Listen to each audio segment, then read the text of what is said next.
I think it comes down to this simple concept, Paul. It's I've known you now for a few years, and we don't talk every single day, but every time we do talk, there's a lot of learning from I learned tons from you. But I can't separate Paul Moore from Wellings Capital.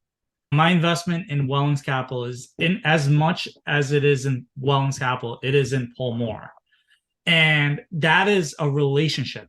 And these tech companies try to come in and become the relationship where you have the relationship with the tech company and you don't have the relationship with the actual operator. And that actually is depriving you of everything that is right about a real estate investment is that you have that relationship with that operator where you know how many kids does the operator have. If that operator may be having too much of a lavish lifestyle, you have that capabilities. And whenever you in these tech companies, you don't. And it really like they'll give you a really fancy database or portal, whichever way you want to put it. But besides that, it is so hollow where I could meet someone who's been investing in 5 years of these crowdfunding places. And if I have a conversation with them, I could tell they've learned almost absolutely nothing. A new offering comes in on the platform and they jump on it. They're super excited because the IRR is above 20%. Or I speak to a limited partner who knows his operators by name and who talks to their operators consistently. I'm a big believer of quarterly calls and actually keeping up and, hey, this is what's going on my end or this and that.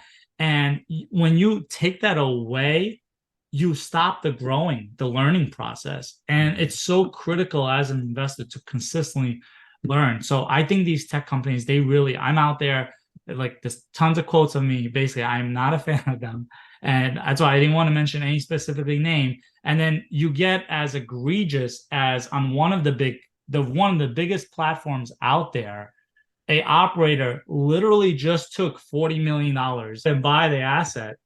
And it was a repeat customer and everything like that. And these investors are now in a terrible place because of their trust for something that they allowed it to come out of their hands at that point. You're right. So the one I'm thinking of was 63 million. I got a feeling it's probably the same one. But at any rate, yeah, this was by far, from what I heard and what I read, the largest. It's in Wall Street Journal about a week ago, if you want to read it. It was by far the largest investment ever on this platform. And I think it was many times larger than any of the other ones. I don't know if that's true, but it's bigger than any, because I follow that platform occasionally. And I know a friend of mine was on a very similar, if not maybe that platform, and only raised 3 or 4 or 5 million. So for somebody to raise 63 million out of the 140 million the platform raised the whole year, at least that's what I remember from the article, it's pretty crazy. And there was only like $1,000 left in that bank account. The rest had been siphoned off. And here's the crazy thing. From what I read in the article, and I keep hearing, apparently there were all kinds of red flags that the crowdfunding platform did not see or chose to ignore. And here's what I want to get at here. Think about this. If a crowdfunding platform is going to make money, they've got to raise money. They've got to raise as much money as possible, and they've got to get the flashiest, best looking deals out there to raise that money.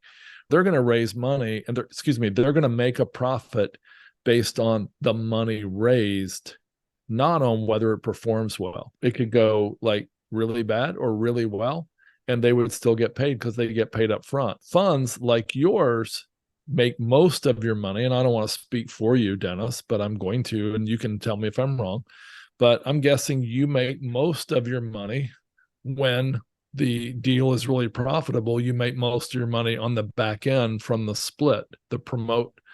And if you're not getting that split or promote, if it's not profitable, you're probably not going to get much or maybe no split or promote. And so you'll pay the penalty of years and years of hard work and effort and webinars like this, being away from your family for an hour and all that stuff. And you'll get nothing. And I'm not saying that it has to be that way. I'm not saying that at all, but I am saying it seems like a better model, doesn't it? And that's how we structure investors to always come first. So when you go on these platforms and you pay the fee, basically, you have to question the order The when you pay the fee is very important. And fees are usually earned in the commercial real estate space 100%, but that's it.